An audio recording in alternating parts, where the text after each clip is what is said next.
Hello, everyone, and welcome to Hit and Hustle from IrishSportsDaily.com. I am your host, Greg Flammang, and with me, as always, is Jamie Uyeyama, Mr. Jamie University. It is Wednesday, January 8th, on the eve of Notre Dame's semifinal matchup against Penn State in the Orange Bowl for the right to play for the national championship of 2024-25 college football season. It's going to be a great game, in my opinion. The teams are pretty evenly matched. The coaches had their press conference today, their media availability, where they both spoke together. We'll talk about that. There were some injury updates about Jeremiah Love and Abdul Carter of Penn State. So we'll talk about that. And then whatever is, kind of sitting in our mind about this game and some kind of our final thoughts on everything. Just a heads up, the plan right now is to do kind of a pregame show tomorrow. Not sure what time we're going to do that. Actually, I was thinking normal time, but maybe later. But I'll talk to Jamie about that. But we're going to have a pregame show at some point. Then we'll do our postgame show, and then we'll have a day after show on a Friday as well. So thank you, everyone, for tuning in today. If you like what you hear, please hit the like button. Please hit subscribe. Please hit the notification bell. Sooner or later it is, we're going to go live. Links to the podcast are in the description below. And as always, this show is brought to you by ESQ Clothing, which is founded by Notre Dame alum Ge Wang. You've seen ESQ on all your favorite Notre Dame players and coaches. With over a decade of making the best custom clothing available, ESQ will help you look and feel your best in 2024, from a perfect fitting suit or sport coat, shirt or bomber jacket, or the perfect tuxedo for wedding season. Check out Ge's amazing work at esqclothing.com. Book an appointment to upgrade your wardrobe today. Mention ISD. You get 10% off your entire purchase. And again, if you could, like this show, subscribe to our channel. Matt's putting out some incredible content. So many great videos from interviews from players and coaches and all those things. Matt's doing a great job with that. And, of course, we have all our shows. So it's a great time to subscribe. It's a free thing, right? It's a free thing that everyone can do. Before we get started, I apologize for being late. As people may have seen, there's some fires out in Southern California. As bad as I've ever seen. I've lived here my entire life, and it's pretty bad. The winds are what's basically driving the whole thing. We got some 80-mile-an-hour winds. It's not affecting us personally in terms of my home because we're pretty distance away from it. But my in-laws, they had to evacuate last night, and so we were scrambling in the middle of the night trying to figure out where they're going to go. So there's a lot going on. So I had to push the show back a little bit. I was thinking, Jamie, if this was a week ago, they would have canceled the Rose Bowl 100%. The fires are in right around there. They were about to move it. Yeah, well, they would. Yeah, they wouldn't have been able to play it that day. I don't know that they would be able to play it, frankly, even from an air quality standpoint. Yeah, I don't, and just like the resources, I don't think they would have had the resources to actually put on the game. It would not have been safe for people in the area. So they would not be able to play. Maybe they could have tried to move to SoFi or something, which is indoors.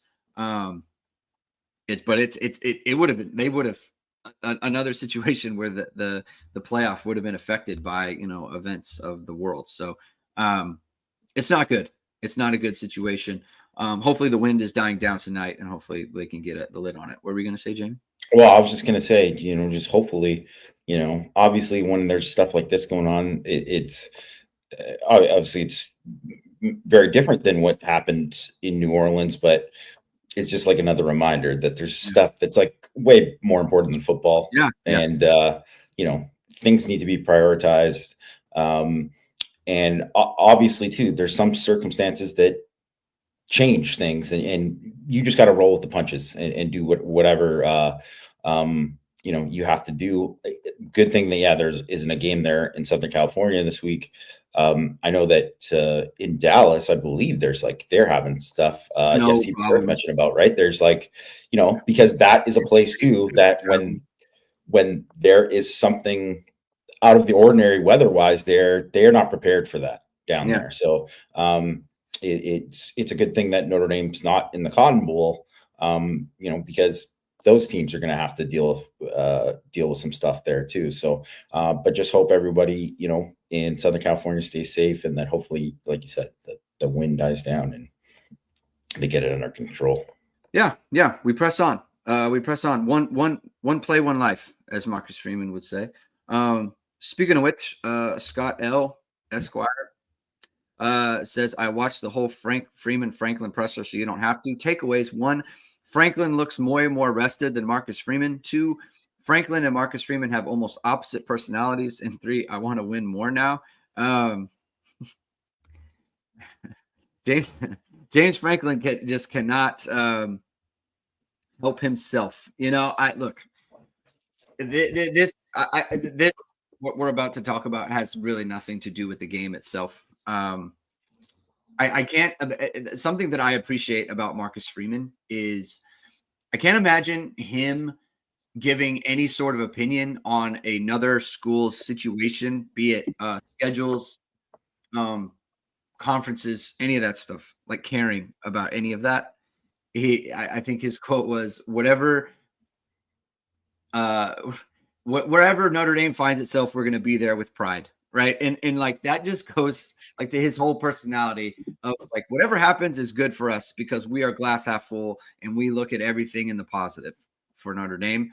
And I think that like I sent a message to some people like that's what a leader of men says.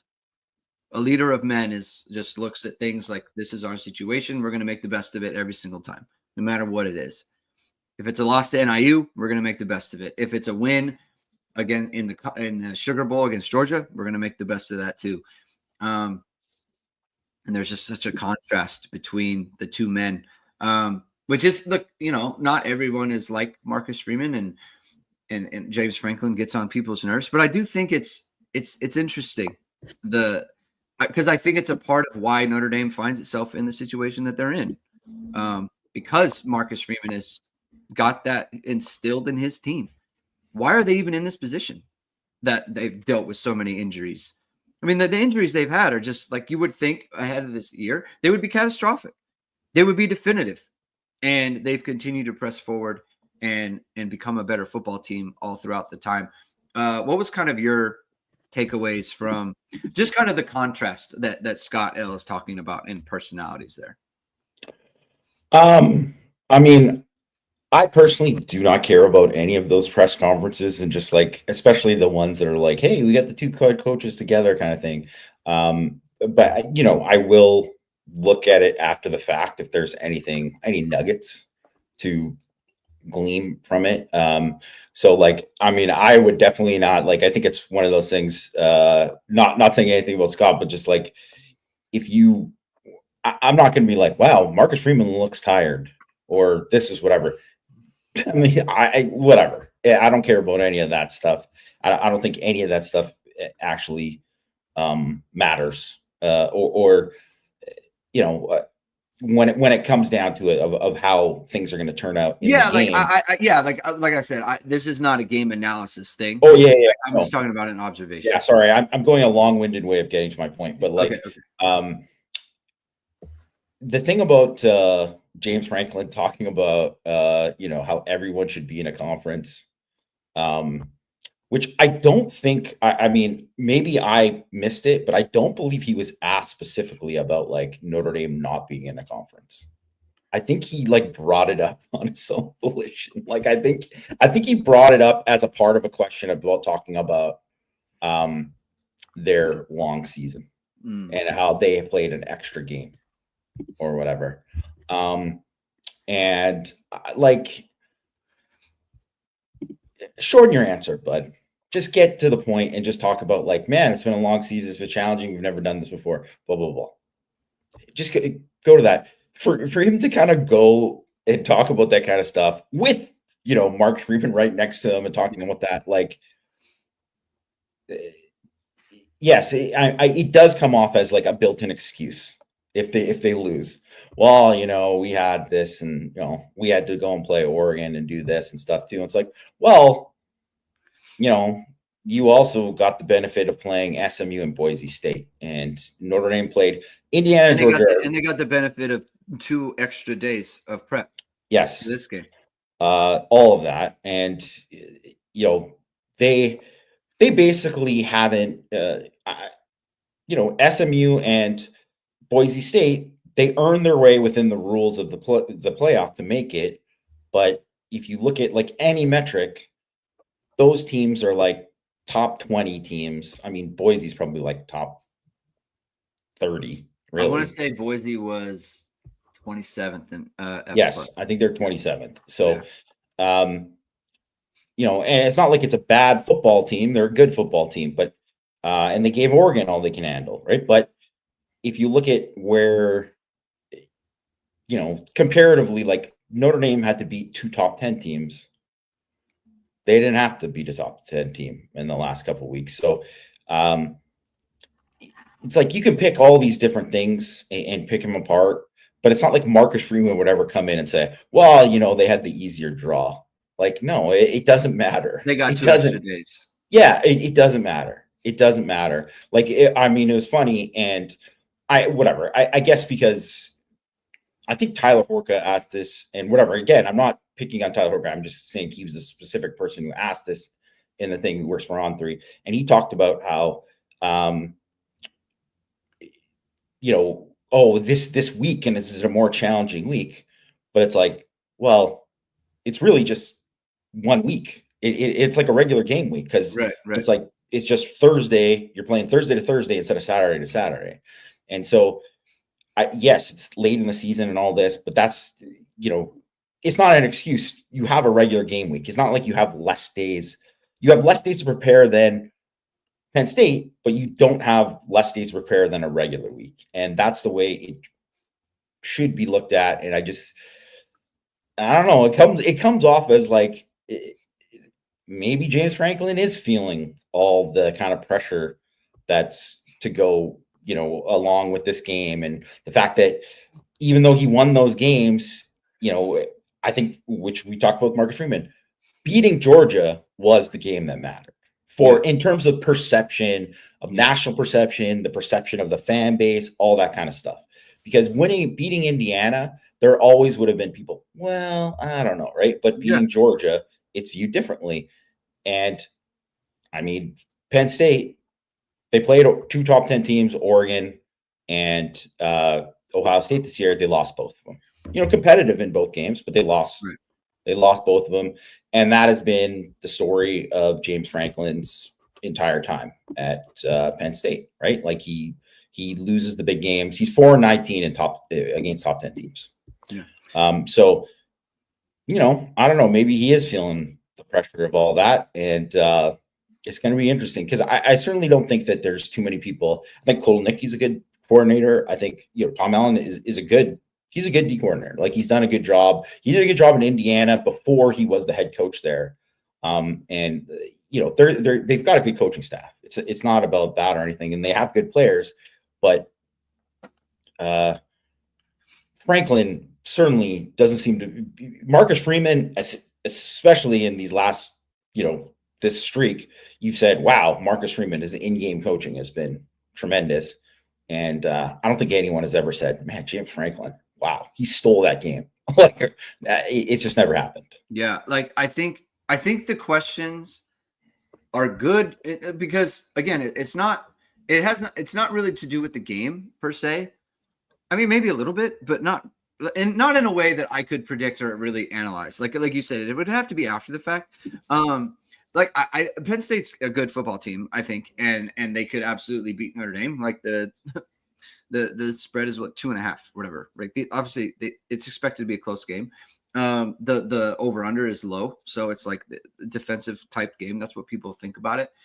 I do think it's interesting. Like, if Marcus Freeman was asked the question about playing an extra game, he would have. I guarantee you, he would have said something to the effect of, like, it was a privilege to play in the conference title game.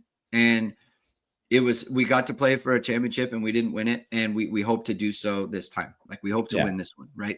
Like, he wouldn't have looked at it that way. And I think, like, Tyler Horka asking him that, I think it's a good question because it provides insight into the way that he, and then therefore the team, thinks about things vis-a-vis,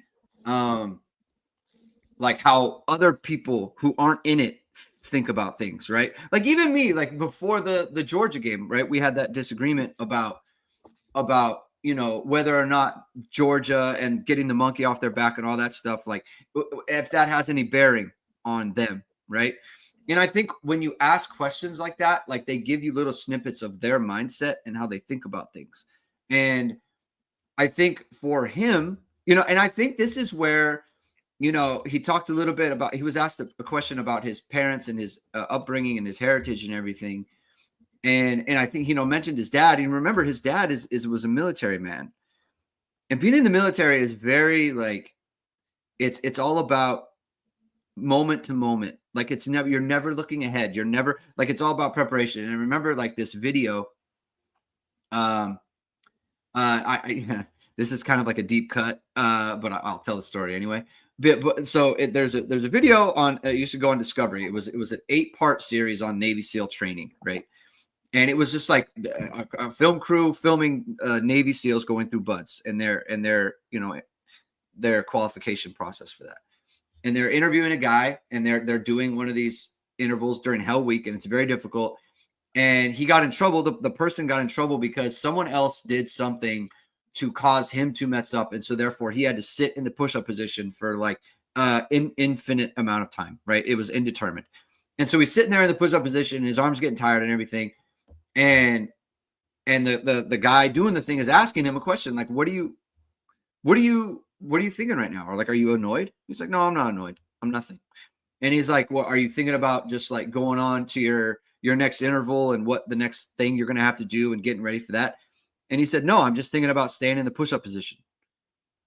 And it's like, that's the mindset, right? And people want to know how you get through something like that. It's like, that's the mindset that you have to have. And I think for Notre Dame's team, to bring it back to Marcus Freeman and his upbringing and the way that he was brought up and the way that he views the world, and I think the way that he's kind of instilled that in his team, is they don't think about the time off or the time. They asked Riley Leonard, 7 days versus 9 days. He's like, for us, it's, we don't even have school. Like, we're not even in class. Like, this is fine. Like, we have plenty of time. Like that's how they look at things. Like, they look at things differently. And I think that is part of the special sauce that that Marcus Freeman has his team.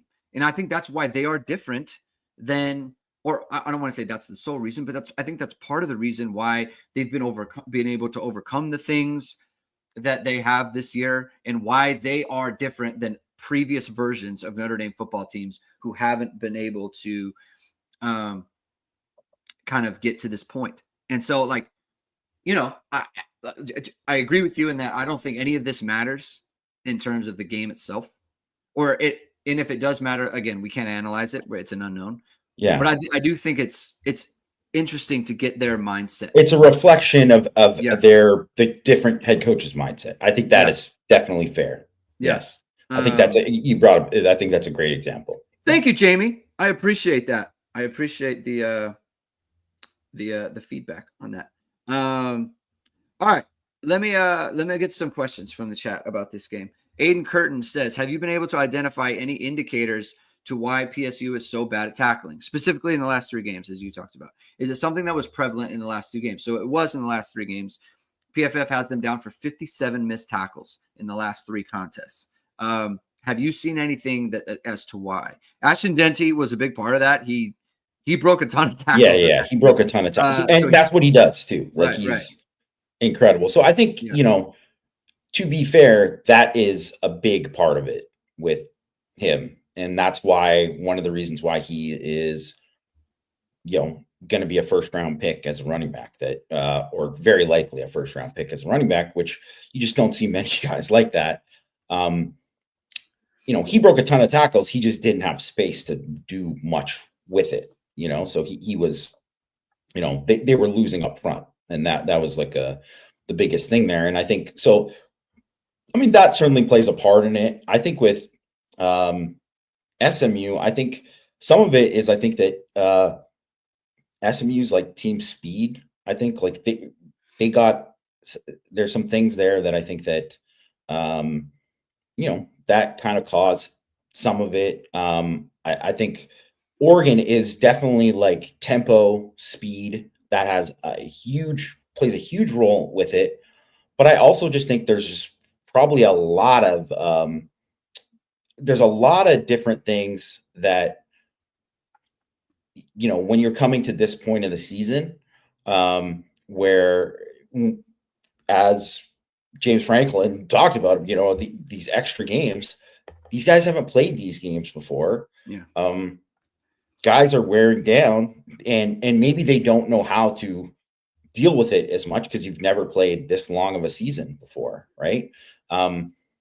So, and then when you're really like gearing up, and they haven't even played, a Georgia yet, or any of those teams that are like super, super physical. Like Notre Dame's going to be the most physical team they've played in like over a month, over a month. Since Ohio State. And probably, as most people know, Notre Dame is probably the most physical team in the country, or in the top 3 or whatever they are, right? So it is a different kind of thing, and just playing those games, like it would have been really interesting to see if Georgia won the game, what they would have looked like this week, because I think there was that thing with teams not covering the spread, or after they played Notre Dame, even if they were like heavy favorites, or losing games they shouldn't, like that is part of it. Like you do take body blows and you go through it. So I think that could be a thing with it. I think there's also, they have guys, there's just some guys that aren't great tackles, that have not tackled great all year. And whether that's due to the injuries, like we talked about with like the JD Bertrand thing in 2021, which that was a thing that impacted him, his wrist injury. We don't know if some of these guys are hurt and if they're dealing with that, right? Yeah. We don't know if Tony Rojas is like secretly dealing with something where it's like, man, his hand is all messed up or whatever. Like they're not disclosing that, so we don't know. Or it just could be that, hey, man, these guys aren't as well coached at Notre Dame. They're not as well coached in terms of their tackling. So it could be just as simple as that, really. Like, so I don't know what the explanation, but it actually doesn't even matter what the explanation is. If they don't tackle well, who cares? Like that's all that matters, is that Notre Dame, if you're thinking about it, if it stays chalk of exactly how they are, that should be a huge advantage for Notre Dame. Yeah. Another question from Brendan McAlinden, my good buddy. Not since Poland, France in 1939 has anyone seemed less prepared to face a blitz than Drew Aller is. Will Al Golden's play calling be the biggest deciding factor in this game? It's interesting. I was looking at, or I saw a tweet from Parker Flammang about this. About the pressure numbers, yeah. About the pressure numbers. He's really good against, according to the numbers, he's good against pressure. But to your point, he hasn't been very good in big games. In fact, he's been very not good in big games. So how do you kind of circle the square on that, or square the circle on that?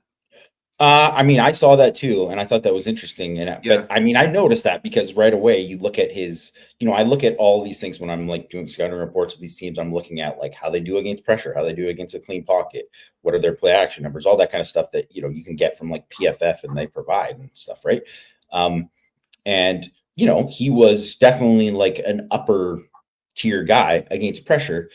But I also think it's just one of those things where it's like, well, pressure is different in different games. And if we're talking about like, obviously pass rush pressure is what we're speaking of specifically here, it's different based on the opponent you're facing, right? And obviously there's different context that goes with the pressure. Is like pressure, like, hey, they got him out of the pocket and then they're chasing him and he flushed the pocket and then he was able to make a throw on the run and some guy was chasing him down? Or is it different where it's like, hey, the walls are closing in on him, right? So I do think if like Ole Miss's pass rush is coming at you, it's a different level of pressure than it is in some of these things. So like if you look at Riley Leonard in the last 2 games, his pressure numbers aren't great. They're not great. No. They're not at all. But it was more about him avoiding, avoiding negative plays, avoiding sacks, getting like kind of hidden yards there where there was scrambles or just getting little checkdowns or whatever, all that kind of stuff. So I think that kind of thing, is interesting to kind of think about there because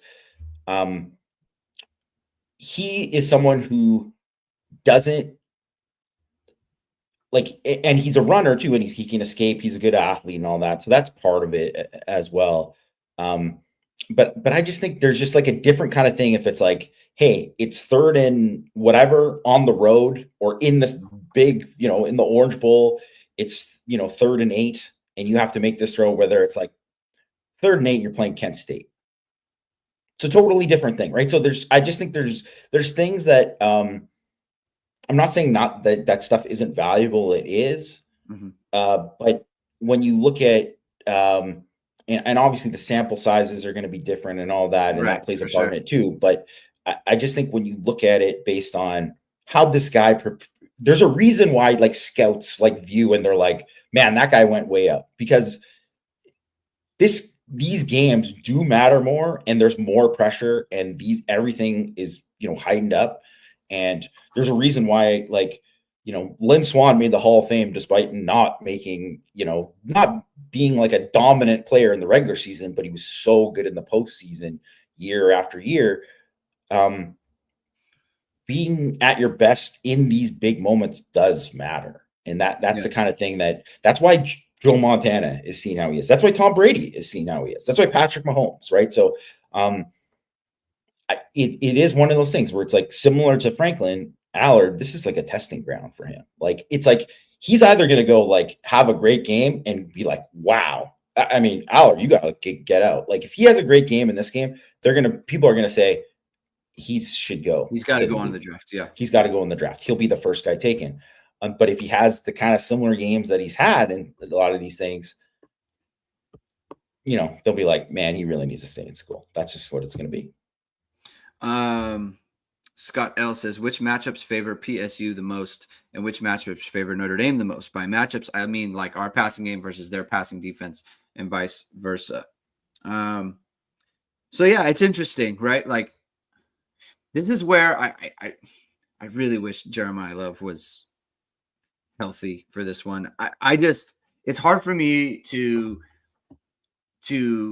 foresee an instance where Notre Dame is getting even the Jeremiah Love from the Indiana game. I just can't see it. The fact that he didn't return against Georgia makes me feel like he needs more time, and maybe he doesn't, right? Maybe he can get shot up and he'll be fine or whatever. Although, like, I feel like if it's like a sprained knee type situation, like, I don't know if you can really get shot up for that. Maybe you can. Maybe you would know more about that, Jamie. But if not, I feel like Notre Dame's running game. I would really like Notre Dame's running game in this one. I just feel like they would have an advantage, especially if Abdul Carter, the way that his shoulder is. And by the way, is anyone going to get mad at you for saying that Notre Dame should run counter at Abdul Carter with his hurt shoulder? Like, I mean, if they do, just get out. You know what I'm saying? Like, that's what we had this conversation last week. Like, it's so silly. So anyway, it's like that situation. Like, I just feel like Notre Dame could run at them. I don't mean like run for, I don't mean like completely destroy them, but I have success in that area more than they had against Georgia. But I just like, that's the part that makes me kind of nervous. So I guess, what do you think about this question? Where do you come out on this? Yeah, I mean, I think these are always the questions that you go into all of these games when you're looking at like, hey, who's going to win the game? Because it's these kind of things that really matter. And obviously it gets more granular when we're talking about like individuals versus this guy. Can you get this guy matched up here? And in this formation, you're going to get the look you want and all of that kind of stuff. But I think really with Penn State, sorry, Greg's out for a second, but I'll just keep talking. I think the thing is with Penn State and their defense, honestly, and I would say this even without Abdul Carter being not healthy, like he's going to, like they said, they're either going to give him a shot, he's going to try to play in the game, which right away there, he is as valuable as Jeremiah Love is to Notre Dame's offense. He's the same or more value to Penn State. And I know they have other dudes, but like he is a dude who can like just all this, like he can flip a game because he's that. And obviously if you take, his havoc numbers out of the equation, I mean, that changes totally there. I'm 22 and a half tackles for loss, like double digit sacks. Like he literally, could be the guy. I mean, 26 and a half havoc plays. He's just a guy that all of a sudden you think like, as we're talking about whether he's a spy or chasing someone down from behind or just getting to a screen play that, nobody else would have got to but him because he's that freak of an athlete. Yeah. Those kind of plays do matter in the course of a game. And that's why those great players are just like a different level. It's like the same thing with like Jeremiah Love, where like, well, a normal person wouldn't hurdle that guy and then keep running, right? Mm-hmm. But he's done that multiple times this year, right? So it's like these guys who are next level, that is something. But I will say, like, because I'm looking at all these different things and where, he is in terms of as a run defender, and I think he is fantastic. If you're running like perimeter, you're trying to reach block him, it's going to be a tough. Good luck. It's going to be a tough situation. If he's a chase player, awesome. Like, he's just a different level of chase player, right? Where he can do it. And, you see kind of like with the JT Tuamolo at Ohio State, when it's like they try to run stuff where they're running like, zone read or some RPO, and he's just so quick off the ball to attack the mesh that he can just screw that whole thing up if you're doing it. If he's the unblocked guy, right? And it's the same thing with Carter. But the thing with Carter is that I think if you run at him, because he was a linebacker. He was an off-the-ball linebacker until this year. And they obviously moved. He was a fantastic pass rusher, and he's great in space, and he's a great athlete. But if you run at him before his shoulder injury, like, you can have success. Yeah. Like, he's not the greatest at the point of attack. He's not terrible, but he's not great. And already with his injury too, you should run at him. And I'm not talking about just running counter and stuff too. Like, they should definitely do things where it's like, we're running to the left side. Already we know Notre Dame runs to the left side quite a bit. Yeah. That's one of those things. But like, yeah, they should run at him, like give him a down block, see how he fights it off, and like all these kind of things. Because that, Oregon had success running at him. Like, that popped to me on film. So I think that's something that, you could kind of see from Notre Dame, where I like that matchup for Notre Dame's running game, running at Carter, especially if he's not healthy, which he's not going to be all the way healthy. He might play and he still might make an impact, just like Love, but he's probably not going to be the same guy, right? Yeah. So I like that matchup. I think in terms of what favors PSU the most, I think the fact that their pass rush against Notre Dame's, protection, that definitely, with Carter, without Carter, I still think they have really good pass rushers. Yeah. They just got a very disruptive defensive line. I think all of their linebackers are really, really good athletes, right? So they're very disruptive. They're very disruptive guys as blitzers. I think Allen does a really good job with his, maybe not at the level of Golden, but still does a nice job with his in terms of getting his like third level defenders blitzing and stuff. And they're fast. They got speed, right? So that, I think, when it's third and long, it's just like anything, like, that's going to be tough. That is probably the thing that favors PSU the most, which is why Notre Dame has to run the ball well in this game. Yeah. They absolutely have to run the ball in this game. They have to.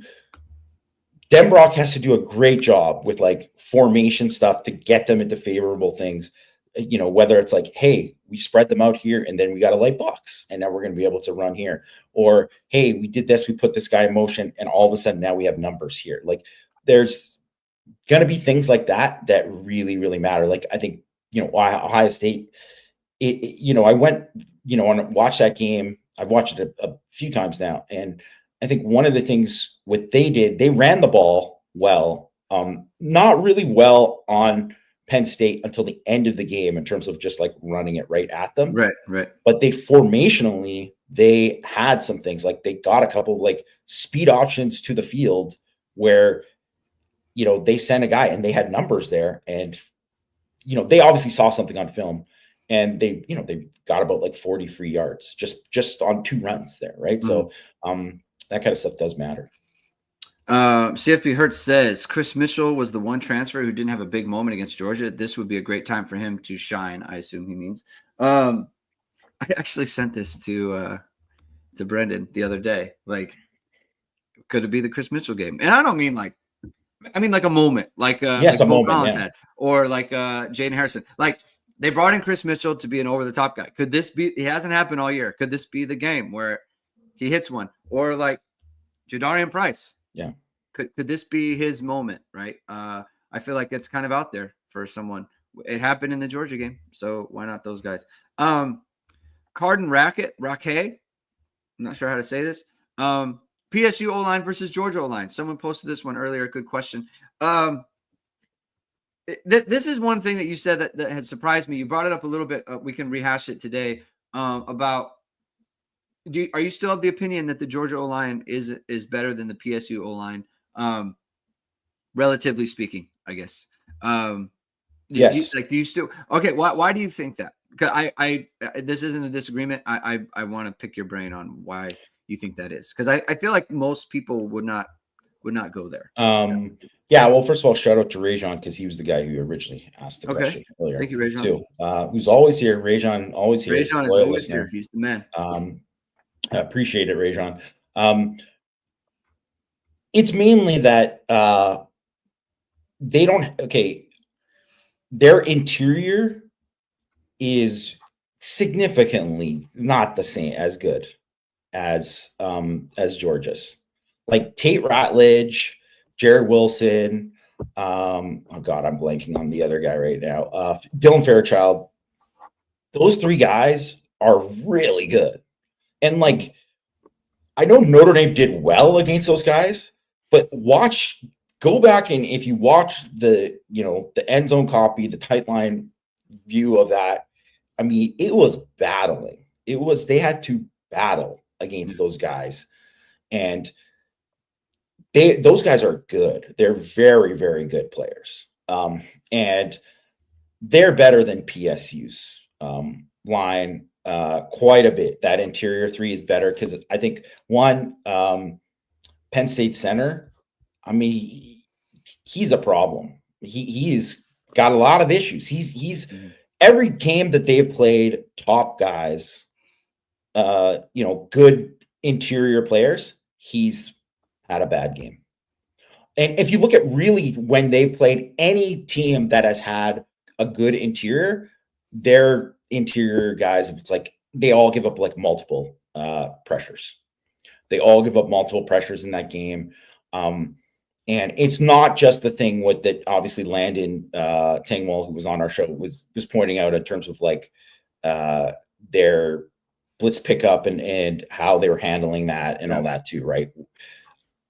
It's more than that. These guys just lose one-on-one too much, more often than they should in pass pro. So that is definitely a thing.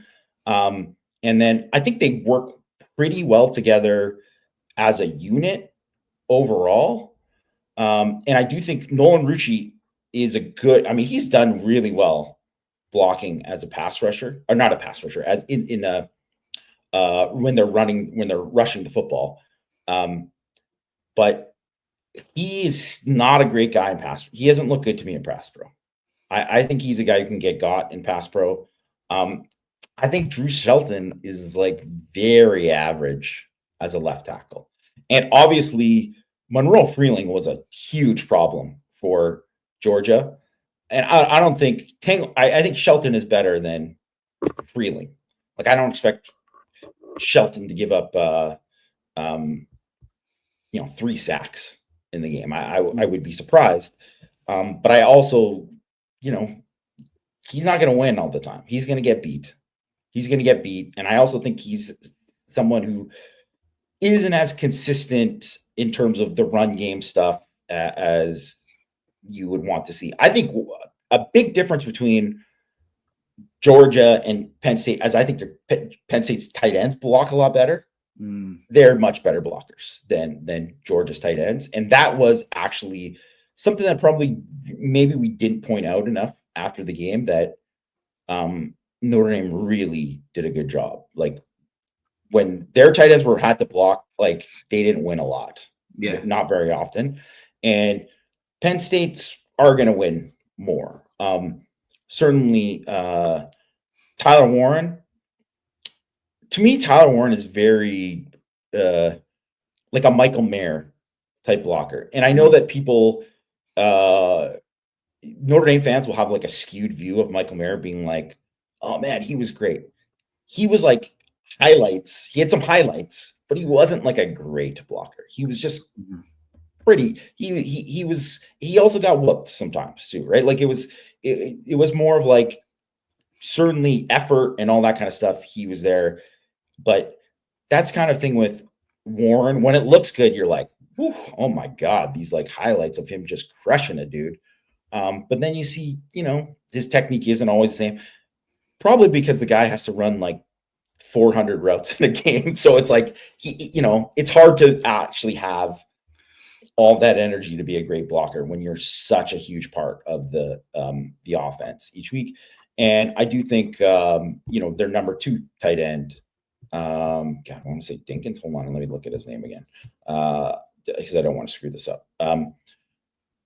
Where's he? Yeah, Khalil Dinkins. Yeah, Dinkins is a solid guy. Like, he is very solid as their thing. So, they're going to be better in 12 personnel blocking than Georgia was. And I think that's ultimately one of the things too with Georgia, that they played that way, but they couldn't win there, especially on the perimeter. They weren't winning with those guys. Yeah. And Penn State will make it tougher there. So that's part of it. But I also think that Penn State's interior is going to lose more than, like, in loud ways than we saw with Georgia. Yeah. So like havoc plays, like Notre Dame can create. Yeah, just disruptive kind of stuff where it's like, hey, it's not to say that Katron Allen and Singleton might not still run through stuff, or it's going to be tough to tackle those guys, but they're going to be, hit more in the backfield, I think. Could that mitigate the loss of Mills a little bit?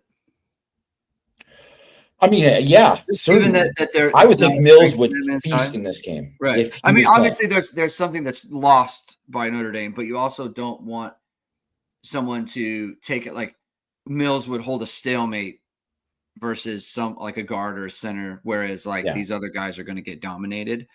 Like if they're not going against the best interior for Rubio and Heinisch, like look, I mean, it's hard to do things over and over again, is what I'm trying to say. They had a great performance against Georgia. Maybe not going against the greatest interior will be a benefit to them more so than maybe. Yeah, and it also gives me an excuse to bring up Howard Cross, because clearly he is not healthy. Like he hasn't really been healthy the whole year. Right. Like I put up the stat, like Leonard Moore has the same amount of run stops as Howard Cross does this year, which like good on Leonard Moore, because that says a lot about him, but that really should not be the case. Well, like, I mean, I think it says everything you need to know that, you saw Howard Cross last year. Yeah. And literally he was dominant in games. And I know people point to the Duke game. It wasn't just the Duke game. Like the Ohio State game, he just was like, oh my gosh. Like he was, there was a reason why he was like, had one of the highest grades out of anybody. Last year he had 32 run stops. Yeah. Howard Cross did in 13 games. In 14 games, he has 17. Yeah. I mean, less than that. And the thing is that has he played 14 games though? He's played less than that. Oh, maybe 13. Yeah, that's right. Yeah, he played like 11 games because he missed 3. He missed at least 3 games, right? That's true. So per game, but even so, like per game. But even so, I mean, whatever. Regardless of the numbers, you can see it. He's not the same guy as a pass rusher, as a every down lineman, all that kind of stuff. He's not as disruptive because he's not all the way healthy. You can see that, but it would just be huge for him to have just a massive impact on a game, because I really think that, like, the game, Louisville is the one game that really stands out to me this year where I was like, this was last year's Howard Cross. This is the guy. And it was probably the healthiest he'd been all season. And then he had like a 3-game stretch right before the like a 4-game stretch right before that Florida State game where he played exceptionally well. And then he hurt his ankle again and whatever. But he had the thing with the hamstring in camp that he basically didn't practice all of camp. You know, he played, but he's played through it the whole year. And that has definitely been something. Right. Let's see. CFB Hertz says, if their interior O-line, their interior O-line gets abused and the tackles have issues, it is curious that basically everyone but ISD is calling PSU's line better than Georgia's. Ball won't lie come tomorrow. Listen. Who's calling it? This is what I'll say. I don't care. This is what I'll say. I'll ride with the Yama on that. I'll ride with my guy who has coached it, who has played it, and who has studied it forever. That's what I'll say. I'll ride with it. If it doesn't come to fruition, then whatever. But I'm not saying their running game isn't better than Georgia's. It is better. I'm just talking about. He's talking about the line itself. The line itself. I ride with the Yama on that. My Mr. University. Irish One asks, is Aller the best quarterback Notre Dame will have faced this year? Is this the best overall passing offense faced? It's definitely not the best overall passing offense. Not really close. USC's has been better throughout the year, no matter who the quarterback is. And that's like that is bared out by stats and everything. They have the single best player to throw the ball to. In my opinion, I don't know if that's, but I think Tyler Warren is a bigger problem than anyone Notre Dame has faced this year. So that's how I see it. But I think USC had the best passing offense that anyone they've faced, and I think I have to think I'd have to think about Aller versus Shuck. Like I was so impressed with Tyler Shuck, man. I really was. I thought he was great, and so. This didn't even be shade at Aller. I just think Shuck was phenomenal against Notre Dame. Against the Morrison Moore combo too. And we've kind of seen, I like Christian Gray a lot. I think Leonard Moore and Ben Morrison are Notre Dame's 2 best corners, and I'd love it if they were the starters in this game. I love Christian Gray. So, but that just kind of goes to show what I think of those 2 guys. I think that Tyler Shuck, to me, was the best quarterback they played as well. I think Aller has the best tools out of anyone they played. This is what I will say. Yeah. No one has a bigger arm. Obviously, no one is as big as him. Size, mobility. He can make throws. His best throws, his 10 best throws are better than anyone's 10 best throws that you'll put up against any of the guys that Notre Dame has played. And I think too, like, he has more things in his bag that he has that probably than more of the other guys. I think the big thing with Aller is, the consistency of him being able to do those in the big games. Like, it is a question. It is a question, right? That's probably the biggest question with him right now, right? This is what I'll say, though, like, part of this, and I don't want to cut you off. I apologize for that. No. I think we are judging how Shuck played against Notre Dame versus how we kind of think Aller will play against Notre Dame. If you told me in the preseason who is the better quarterback, Tyler Shuck or Drew Aller, I would have said Drew Aller, I saw Tyler Shuck play Notre Dame's defense, right? And I haven't yet seen after the game. We might just say, you know what? Like, well, he was the best or whatever, right? Obvious. So, we have to. We just have to keep that in mind as well. Yeah, and I will say this too. Shuck had the benefit. His receivers, Louisville's receivers, better. They're far better. Yeah. And, and that's the thing with Jada Maeva, right? Is like, it's funny because I know this is what happens because I do the same thing when I'm looking at when all these teams are so good now, right? Every team looks like no matter who Notre Dame was going to play in this, like, forget about how the bracket was, whatever. But whoever was going to be in the top four, you're playing team was like when you're picking out what their weaknesses are, it's like the tiniest little thing. They don't really have real weaknesses like that have been exposed by many people because that's why they got here. Like that's why they're like, everybody's like a top 6 team in F plus or whatever they are, right? So it's like that's why it's so hard, and that's why like the margins are so slim in these games. But it's like when people point out like, well, USC did this to Notre Dame, it's like USC's receivers are better than any of the teams that Notre Dame has played the entire year. And that's the same goes for PSU. And I think Penn State, I think one guy that we probably haven't talked about enough, Tyler Warren is a problem. And if he kind of goes off, that obviously could be something, but I'm just going to guess that he doesn't go off. Like he'll probably make a couple big time plays, but those guys just tend to not go off against Notre Dame's defense. That I don't think Al Golden will allow for that. Yeah. Like a 10 catch, 150-yard game, something like that. Yes, I totally agree. And then I think like that's why that the other guys are going to be important. And they're not really deep at receiver. I think Harrison Wallace is a good player. Like he would be wide receiver 1 on Notre Dame.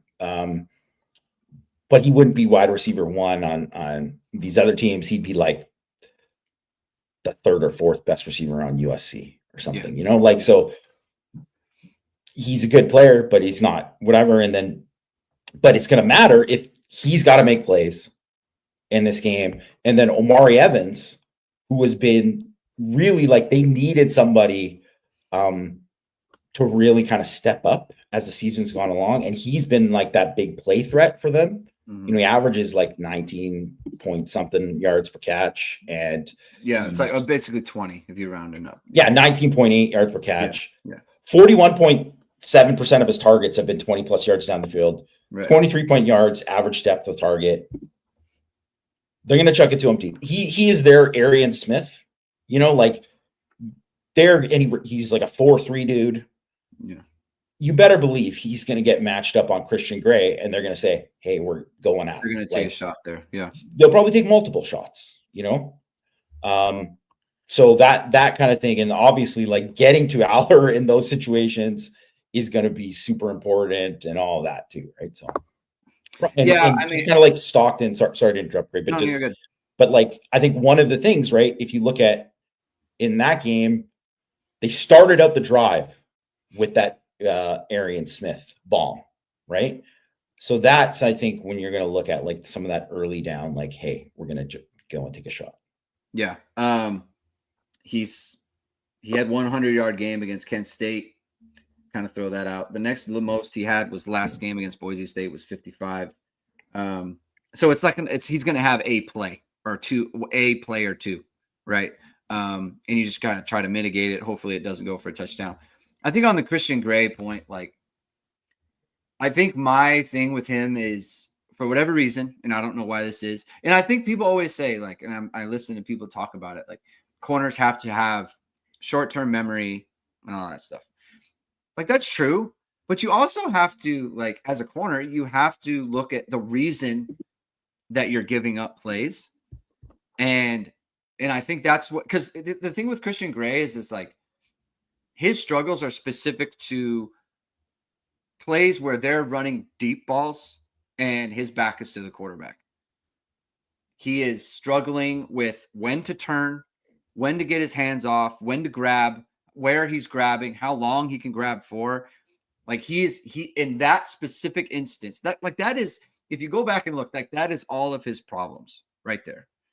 Is just, how do I defend a ball that's going over my head and I'm chasing, right?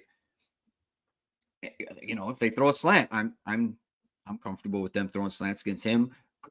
in routes, out routes, whatever it might be. It's just the one thing that he's got to get figured out there. And he just like, that's what it is. Like, he just needs to get more comfortable with that. They're 15 of 22 thrown against him in the last 3 games. And a lot of that's in man. And he has 3 penalties as well. So, I mean, that's, that there's something there, right? And they're obviously going to target that. Every team has since the USC game. So it's something that Notre Dame needs to kind of get figured out there, and trust him there. Jason Z is asking, what did OSU do to limit PSU to 0 offensive touchdowns? I know they had a strong red zone defense, and Aller threw that interception. Anything else notable scheme wise? And then how did that change versus Oregon? Aller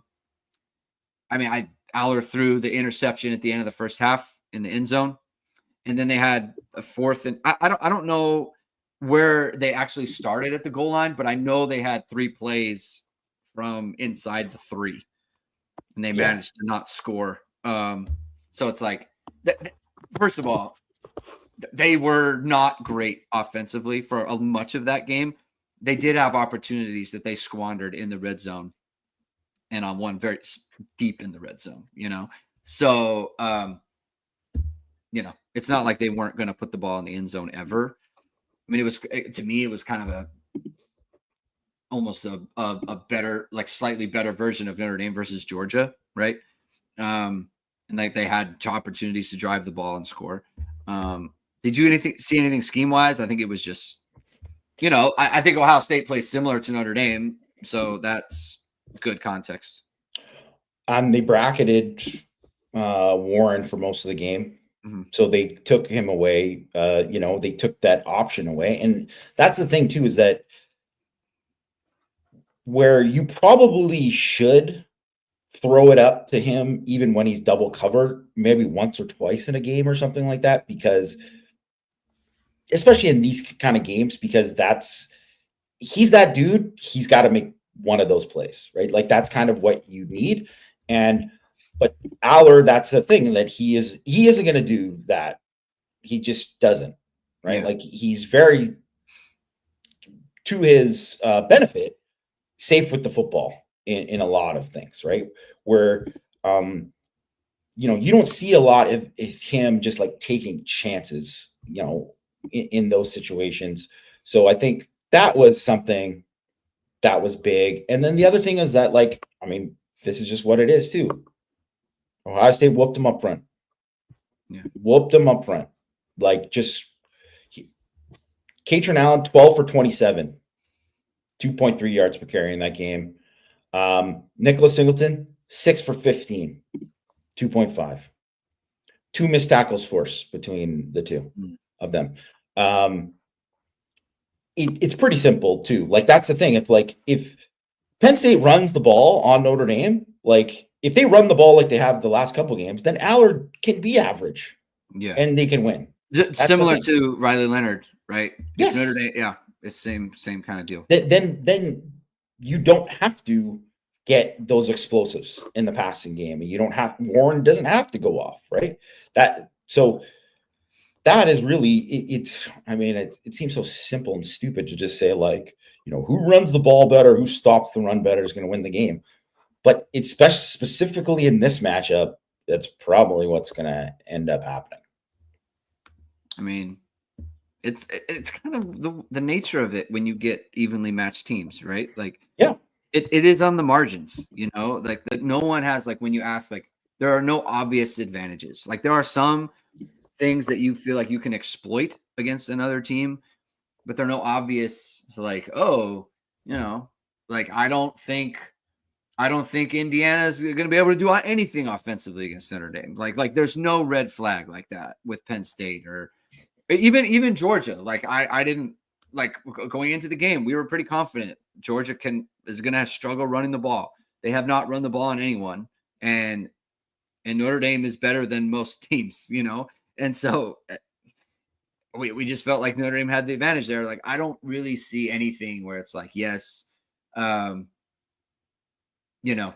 Notre Dame has a clear advantage here, other than, looking at Aller and the way that he's played against other good defenses. He's struggled, as you pointed out. Notre Dame needs him to struggle. Again, if you're struggling with your media company and if you're struggling with getting your social media page going or your small business going with their website, then you need to go to VSR Media, founded by Notre Dame football pregame host and Emmy Award-winning anchor Vahid Sadrazadeh. VSR Media provides professional and cinematic video and photo. Whether you're looking for a collegiate or pro-level highlight reel of a personal story to tell or aiming to diversify and grow your business, VSR Media specializes in short and long-form video storytelling, social media management, and website design. VSR Media also captures professional headshots, senior, and sports photos. Contact them at vsrmediacompany.com. Mention Irish Sports Daily to receive 20% off your first project. Visit them online or give them a call at 574-800-9106. Jamie, there was a question in here, and I apologize. I have to try to find it. Someone asked a question about, I should have started. I've been starring the questions that I want to use, and I forgot to do this one. Someone asked a question about if both teams play their best, I think Notre Dame wins by 10. And it's funny because after the last show, you said, I kind of have the feeling that Notre Dame's going to win by 10. There it is. S Rock. If Notre Dame plays its best game and PSU plays its best game, Notre Dame wins by at least 10 thoughts. I think that these questions are kind of hard because, like, if Notre Dame's playing their best game, that they're taking away things from Penn State that doesn't allow them to play their best game. Penn State's not playing their best game. Yeah. Like, it's kind of impossible. And I think if it's like just a complete shootout, I don't think any team wins by more than like a score. But we understand where this question's kind of coming from. Yeah, I get it. Why do you still feel that way? And why do you kind of come to that conclusion? I mean, I think in all these games too, no one ever plays their best. They're just it's like you just playing better or good enough. It's like in the Georgia game. I don't know if that was the best game by the defensive line all year. But it was close, like it was close, but it was that the best game by the defense all year?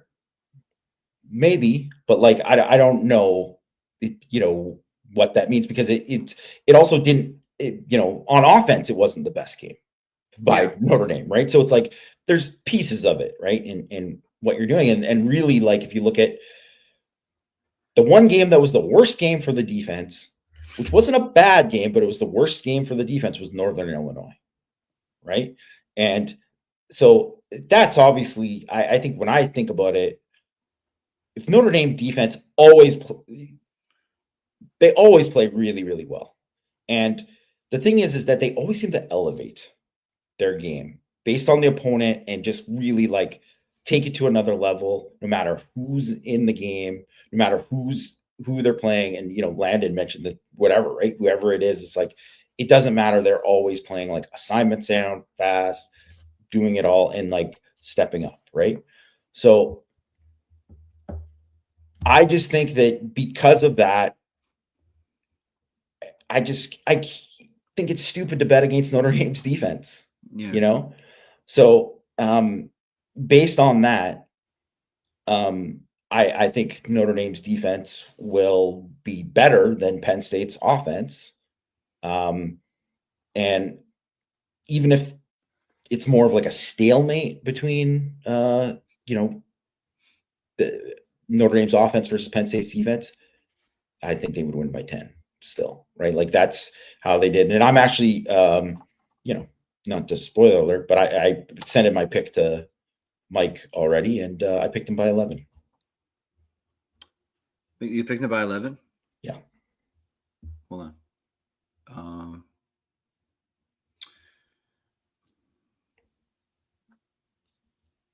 34-23? 31-20. 31-20. No, I went 24-13. Oh, I thought you'd give Notre Dame more points than that. All right. That was my first thought. 24-13. Okay. All right. So I have to wait. to send it into Mike. I can't decide. At first, I thought the teams would score more points than that, but I want to simmer on it a little bit. Zach T asks, sorry if already discussed. Can you explain why on earth, when it's 4th and inches, teams like Notre Dame seem to make it more difficult by lining up in shotgun, under center, and sneak it? I don't know that they've really been in 4th and inches. Like the Georgia one, 4th and inches very often. The Georgia one wasn't 4th and inches. That was like at least a full yard, if not like a yard and a half. Here's the thing: if you're running the quarterback, I'm 100% fine with shotgun because you get the extra blocker and you're going to turn and hand it to the running back anyway. So just let him get it and pick. Like I'm fine with it, right? I'm fine with it.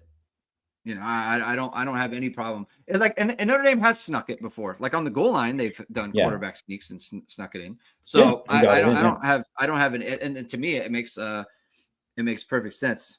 It makes perfect sense with that.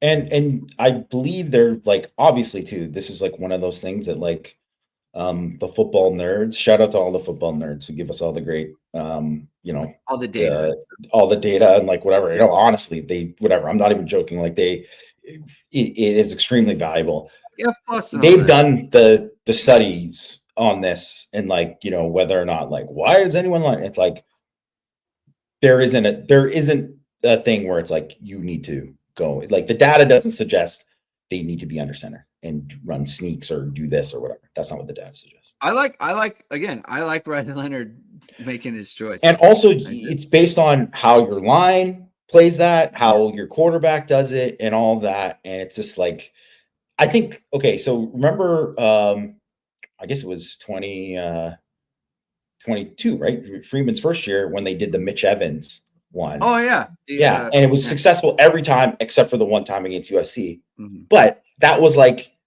4th and 2 or whatever. Yeah, and I was like, why are you doing it? That's what made that a bad call, because of the distance. Because if it was 4th and inches, he would have made it,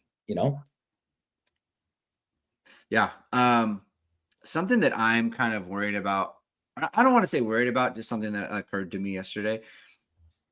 If you told me it was Army, USC, Indiana, Georgia, Penn State, one of those games or is at Notre Dame Stadium, I'd have been like, 4-1 sounds, you did a good job. They can't afford to go 4-1. They need to go undefeated, right? And again, this goes to me, not part of the team. I don't have a mindset of what they have. I think they are fully bought it. Like it's not affecting anything in the way I'm going to pick the game because I think that they don't think that way. They've kind of shown that they don't think that way, but it's just something that occurred to me. Like when you talk about schedules, like if you knew that was Notre Dame's schedule going in, like it was going to be, gauntlet of games and that amount of travel and the time and, flying all over the place. It's tough, and especially, and then you figure it's got to be Indiana, Georgia, Penn State, Texas, and or Ohio State. That's a gauntlet, man. So we'll see. Like, look at that. What championships are, man. You got to run the table with that stuff. So, but we'll talk about it more tomorrow. We can end it there today. Thank you everyone for tuning in. If you like what you heard, please hit the like button. Please hit subscribe. Please hit the notification bell. So whenever it is, we are going to go live. We'll be live tomorrow. I'll talk to Jamie. I'll talk to Mike about when they want to do that. But we will give you a live show, more of a preview, just because I think people are excited about the game and people are excited about, where it'll be. And then we'll have our post-game show tomorrow as well. So subscribe to our channel, like our content, all that stuff. Take on all the content that we have. All right, that's it for today. Thank you, everyone. Have a great rest of your day. We'll talk to you tomorrow. Keep hitting and hustling.